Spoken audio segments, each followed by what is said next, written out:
তরুণদের কাছে দলের বার্তা তথা দলীয় ও সাংগঠনিক কর্মকাণ্ড পৌঁছে দিতে এবার টিকটকে অ্যাকাউন্ট খুলেছে দেশের অন্যতম বৃহৎ রাজনৈতিক দল বিএনপি।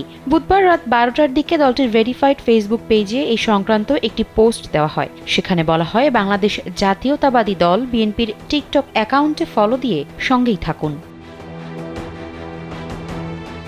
জানা গেছে, বিএনপির মিডিয়া সেল এই টিকটক অ্যাকাউন্ট পরিচালনা করবে। দলের মিডিয়া সেলের সদস্য সায়রুল কবির খান কালবেলাকে জানান, টিকটকের প্রধান ভিউয়ার হচ্ছে দেশের টিনেজাররা। তাদের কাছে বিএনপির বার্তা পৌঁছে দেওয়ার জন্যই এই অ্যাকাউন্টটা করা হয়েছে।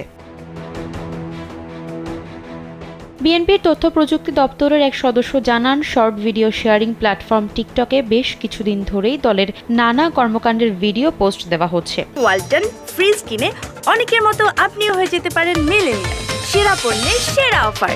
বুধবার রাতে বিএনপির পক্ষ থেকে দলের ভেরিফাইড ফেসবুক পেজে আনুষ্ঠানিকভাবে ঘোষণা দিয়ে বিষয়টি জানানো হয়েছে। বিএনপির bnpbd.org নামে একটি অফিসিয়াল ওয়েবসাইট রয়েছে। এছাড়া দেশবাসী ও বিদেশে অবস্থানরত নেতাকর্মীদের কাছে দলীয় ও সাংগঠনিক কর্মকাণ্ড তুলে ধরতে নিয়মিত সামাজিক যোগাযোগ মাধ্যমকেও ব্যবহার করছে দলটি। এর অংশ হিসেবে ফেসবুকে ভেরিফাইড পেজ রয়েছে বিএনপির। এর বাইরে YouTube channel, Twitter account, Instagram account, WhatsApp channel, Google plus channel এবং টেলিগ্রামে ভেরিফাইড চ্যানেল রয়েছে দলটির।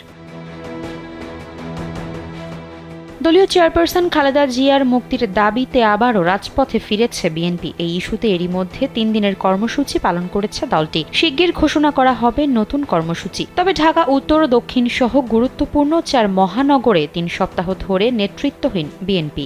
গত 13 জুন ঢাকার 2টি এবং চট্টগ্রাম ও বরিশাল মহানগর কমিটি ভেঙে দেওয়া হয়। সেদিনই বিলুপ্ত করা হয় গুরুত্বপূর্ণ অঙ্গ সংগঠন জাতীয়তাবাদী যুব দলের কেন্দ্রীয় কমিটিও। প্রতিটি ক্ষেত্রেই তখন বলা হয়েছিল, যত দ্রুত সম্ভব নতুন কমিটি ঘোষণা করা হবে। তবে 20 দিন পার হলেও 4 মহানগর ও যুব দলের নতুন নেতৃত্ব দিতে পারেনি বিএনপি।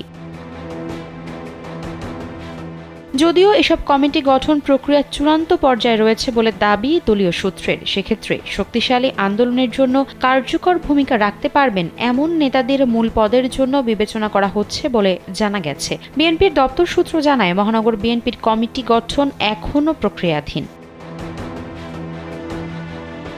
আফসারা নাজ, কালবেলা।